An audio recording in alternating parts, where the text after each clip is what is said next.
Hello, good morning my dear students. नमस्ते। Deshraj sir में आपका फिर से स्वागत है। मैं हूं देशराज और आज के वीडियो में हम इनपुट डिवाइस की दुनिया में गहरे उतरने वाले हैं। ये वो अनदेखे नायक है जो हमें हमारे कंप्यूटर और अन्य डिजिटल उपकरणों से संवाद करने में मदद करते हैं। चाहे आप कीबोर्ड पर टाइप कर रहे हो या माउस से क्लिक कर रहे हो या टच स्क्रीन का उपयोग कर रहे हो या ये डिवाइस हमें हमारे चारों ओर की तकनीकी से जुड़ने में सक्षम बनाते हैं।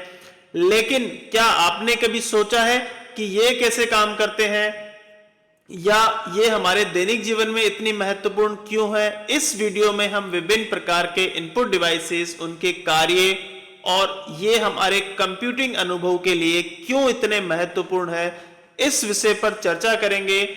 यदि आप कुछ नया और इंटरेस्टिंग सीखना चाहते हैं तो हमारे वीडियो के साथ जुड़े रहें। चलिए शुरुआत करते हैं। Input devices. What is input devices? Input device is a piece of computer hardware that is used to enter data and control signals in a computer. क्या करता है? Input device एक ऐसा हार्डवेयर उपकरण है जो या उसके माध्यम से हम कंप्यूटर को डेटा और निर्देश प्रदान करते हैं। यानी इनपुट डिवाइस के जरिए हम कंप्यूटर को क्या करते हैं? डेटा और इंस्ट्रक्शन प्रोवाइड करवाते हैं। ये डिवाइस कंप्यूटर को सूचना भेजने यानी इंफॉर्मेशन भेजने के काम आती है या इंफॉर्मेशन भेजने में काम करता है, ताकि जो हमने कंप्यूटर को इंस्ट्रक्शन दिया है उस इंस्ट्रक्शन पर कंप्यूटर हमारा क्या कर सके? प्रोसेस कर सके। देखिए, मेजरली जो इनपुट डिवाइसेस हैं हमारे पास वो होती है हमारी keyboard, second mouse, scanner, joystick, microphone, webcam, light pen, track ball, touch screen, barcode reader, graphic tablet, game controller, biometric device और डिजिटल कैमरा। देखिए, मैक्सिमम जो डिवाइसेस है वो आप डेली लाइफ में कंप्यूटर यदि आप यूज करते हैं तो आप यूज ही करते होंगे। जैसे आपके पास है कीबोर्ड आप कंप्यूटर यूज कर रहे थे, रेगुलरली आप यूज करते हैं।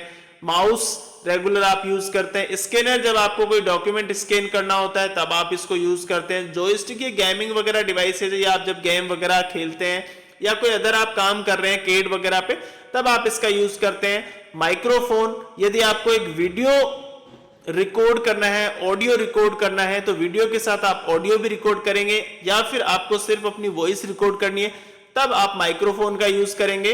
वेबकैम, जब आपको अपना फेस रिकॉर्ड करना होता है, जैसे आप फॉर एग्जांपल ले सकते हैं, अभी जैसे मैं ये वीडियो रिकॉर्ड कर रहा हूं तो इस वीडियो को रिकॉर्ड करने के लिए मुझे यहां पर वेबकैम की भी रिक्वायरमेंट है, माइक्रोफोन की भी रिक्वायरमेंट है, कीबोर्ड की भी रिक्वायरमेंट है, माउस की भी रिक्वायरमेंट है। तो इस तरीके से ये डेली लाइफ में डिवाइसेस हमारे काम आती है। लाइट पेन, सपोज करिए जैसे अभी मैं जो राइटिंग का काम करता हूं या अभी जो काम कर रहा हूं मैं, ये आपको यहाँ पे राइट का मैंने निशान बनाया, ये मैं एक पेन की हेल्प से बना रहा हूं। वैसे लाइट पेन होता है, ट्रैक बॉल हो गया आपका, टच स्क्रीन हो गई। ठीक है, टच स्क्रीन मतलब आपका फोन का डिवाइस आप कह सकते हैं। आप फोन को आप बता सकते हैं टच स्क्रीन, या फिर आपके पास कोई आईपैड है, लैपटॉप है जो टच है तो वो भी टच स्क्रीन के अंदर आते हैं। बारकोड रीडर, जो आपके कई बार कई ऐसे प्रोडक्ट्स होते हैं जिन पर इस तरीके की लाइंस आप देखते होंगे, जो क्या होता है? बारकोड होते हैं। उन बारकोड की हेल्प से उस प्रोडक्ट की डिटेल्स इंफॉर्मेशन हमें मिलती है। ग्राफिक टैबलेट्स, ठीक है, जो ग्राफिक स्पेसिफिकली डिजाइंस करने के काम आते हैं। Game controller, biometric device, specially जब भी हमें किसी डिवाइस पर हमारा फिंगर से लॉगिन करना होता है तो वहां पे क्या करते हैं हम लोग? बायोमेट्रिक डिवाइस यूज करते हैं। और डिजिटल कैमरा, जिसमें हम कोई वीडियो बनाना है, फोटो क्लिक करना है, तो उसके लिए हम डिजिटल कैमरा यूज करते हैं। उसके बाद देखिए, व्हाट इज कीबोर्ड? कीबोर्ड होता क्या है? A keyboard is a primary input device used with a computer. It allow user to enter text, number and commands into the computer by pressing keys. Each key send a unique signal to the computer which then display or use the input accordingly। मतलब keyboard एक ऐसी device है जो computer का उपयोग में किए जाती है या कंप्यूटर के द्वारा उपयोग में ली जाती है। ये जब भी कोई यूजर इसको यूज करता है तो इसकी हेल्प से क्या करता है, टेक्स्ट वो टाइप करता है, नंबर वो टाइप कर सकता है, या फिर कोई कमांड उसे देनी है तो वो कमांड इजीली कीबोर्ड की हेल्प से वो दे सकता है। एवरी जो की होती है, प्रत्येक जो की होती है, each key send a unique signal to the computer which then display और यूज द इनपुट अकॉर्डिंगली। हर कुंजी या हर की दबाने पर एक यूनिक सिग्नल जाता है, ठीक है। कीबोर्ड में मल्टीपल कीज होती है, डिफरेंट डिफरेंट कीज होती है, डिफरेंट कीज का एक डिफरेंट काम होता है, तो डिफरेंट सिग्नल जाता है कंप्यूटर को, जिससे कंप्यूटर बाद में उनको प्रोसेस करके हमें डिस्प्ले प्रोवाइड करवाता है। देखिए कीबोर्ड की history, the design of the modern keyboard is based on the layout of typewriter. जो कीबोर्ड का डिजाइन किया गया है वो किसके बेसिस पर किया गया है, टाइपराइटर के बेसिस पर। किसके बेसिस पर, कीबोर्ड का जो डिजाइन करा गया है वो टाइपराइटर के बेसिस पर करा गया है। The most common layout is called the QWERTY. जो अभी करंट में मोस्ट कॉमन हमारे पास कीबोर्ड चल रहा है वो क्वेट्री कीबोर्ड चल रहा है। क्यों चल रहा है ये, जो फर्स्ट हमारी रो होती है, फर्स्ट जो रो होती है हमारे कीबोर्ड के अंदर, फर्स्ट रो स्टार्ट होती है QWERTYUIOP,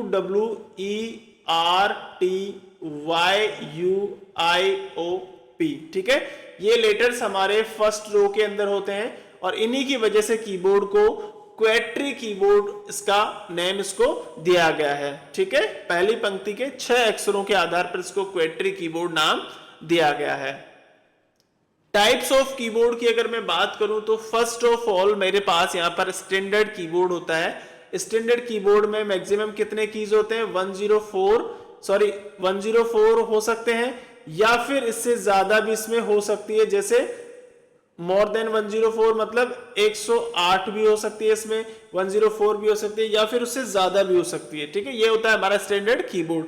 उसके बाद बात करें वायरलेस की। वायरलेस कीबोर्ड में क्या होता है, आप किसी वायर के जरिए आपकी डिवाइस को नहीं कनेक्ट करते, बल्कि ये विदाउट वायर आप अपनी डिवाइस को कनेक्ट करते हैं, ठीक है।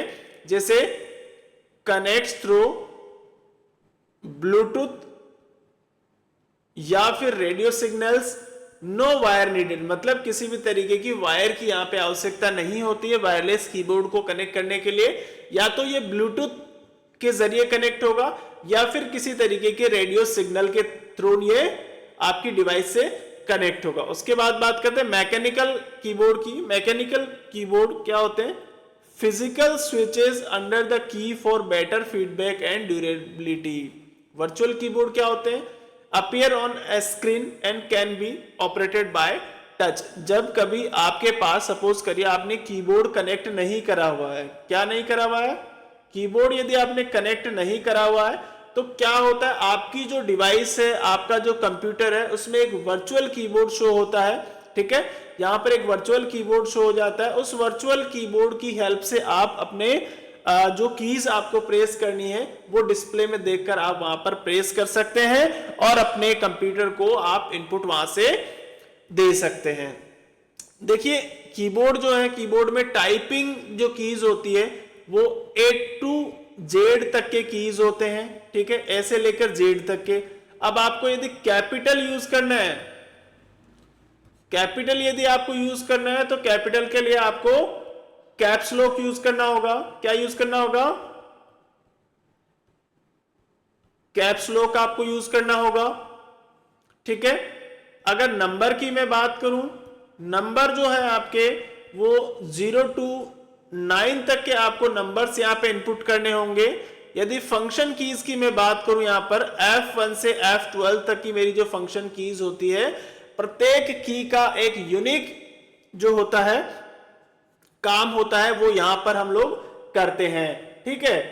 प्रत्येक की का एक यूनिक काम होता है वो हम यहां पर करते हैं। जैसे F1 आपकी जो की होती है वो किसके लिए रिजर्व होती है, आपकी F1 की हमेशा हेल्प के लिए रिजर्व रहती है। कंट्रोल जो कीज है आपकी, कंट्रोल कीज में आपका कंट्रोल, ऑल्ट, शिफ्ट या एस्केप की, इनको हम कौन सी कीज बोलते हैं, कॉम्बिनेशन कीज। आप इनको कह सकते हैं कॉम्बिनेशन,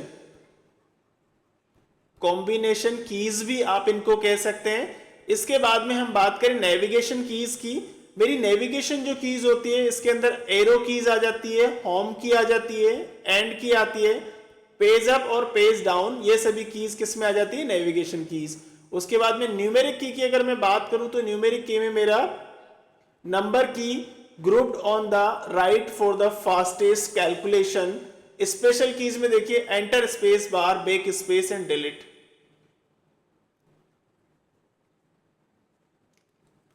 उसके बाद में देखिए आगे चलते हैं हम लोग।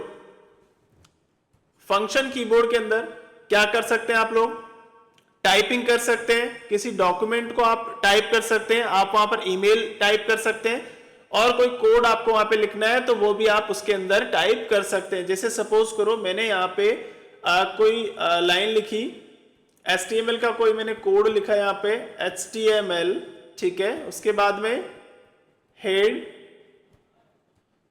उसके बाद में टाइटल, यहां पे मैंने कोई टाइटल लिखा, उसके बाद में मैंने अपना टाइटल क्लोज करा, उसके बाद में मैंने अपना हेड क्लोज करा, हेड क्लोज करने के बाद में मैंने बॉडी स्टार्ट करी वहां पे, ठीक है। और बॉडी के अंदर जो मुझे लिखना था वो मैंने लिखा, लास्ट में मैंने अपने बॉडी टैग को भी क्लोज करा, और बॉडी टैग को क्लोज करने के बाद में फाइनली मैंने यहां पर अपने HTML को भी यहां पे क्लोज कर दिया, ठीक है। तो इस तरीके से मुझे कोई भी यदि डॉक्यूमेंट बनाना है तो वो मैं यहां पर बना सकता हूं। उसके बाद मैं बात करूं नेविगेशन की, तो देखिए मेरा जो नेविगेशन कीज है क्या है, मेरे जो नेविगेशन कीज है उसमें आप नेविगेट करके किसी फाइल या वेब पेज पर आपको जाना होता है तो वहां पर आप ये काम कर सकते हैं। गेमिंग, स्पेशल गेमिंग कीबोर्ड होते हैं, डिफरेंट डिफरेंट तरीके के गेमिंग के लिए कीबोर्ड्स आते हैं जिनका स्पेसिफिकली हमारे पास जो पर्पस होता है वो गेम खेलने के लिए हम उसको यूज में लेते हैं। देखिए फंक्शन कीज की अगर मैं बात करूं, जनरल हमारी जो F1 कीज होती है, अभी थोड़ी देर पहले मैंने बात करी थी F1 की, F1 जो मेरी की है वो स्पेशली रिजर्व रहती है हर एक डिवाइस, हर एक एप्लीकेशन के अंदर, ये हमेशा हेल्प के लिए रिजर्व रहती है। इसको हम एक तरीके से रिजर्व की भी कह सकते हैं, रिजर्व की क्या कह सकते हैं, एक तरीके से रिजर्व की भी आप इसे कह सकते हैं। Commonly use for help in most applications, pressing F1 usually opens the help और support page of the software you are using. देखिए अधिकांश जो एप्लीकेशंस होती है उनमें F1 की हमेशा हेल्प के लिए रिजर्व रहती है। F1 किसी भी पर्टिकुलर एप्लीकेशन में आप प्रेस करते हैं तो वहां पे आपको एक हेल्प का अलग से सेक्शन, हेल्प का एक अलग से टैब, या आप इसको कह सकते हैं एक हेल्प का अलग से विंडो आपके सामने ओपन होता है और उस विंडो में आपको हेल्प के लिए इंस्ट्रक्शंस कुछ दिए हुए होते हैं। F2 का देखिए जो मेजरली यूज है वो है रीनेम।